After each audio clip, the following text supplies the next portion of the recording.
এই ভোলাবাসী যেন জীবনও না ভোলে যে এমন একটা নির্বাচন হয়েছিল, এবং এমন একটা নির্বাচন করব আমরা আপনাদের সকলের সহযোগিতায় যে ভবিষ্যৎ প্রজন্মের জন্য অনুকরণীয় হয়ে থাকবে, অনুসরণীয় হয়ে থাকবে, তারা যেন রেফারেন্স হিসেবে কাজ করতে পারে।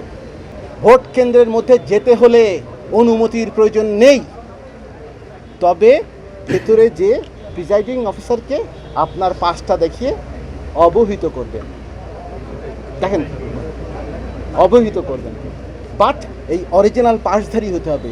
পাসকে দিবে রিটার্নিং অফিসার পাস দিবে, বা একটা টিম পাস দিবে। কেমন করে দিবে আমি আজকে বলে দিয়েছি। সেটার পাসটা দিবে আপনাদের প্রেস ক্লাব একটা, আর একটা গ্রুপ আর একটা কিছু একটা, নাকি একটাই প্রেস ক্লাব আপনাদের?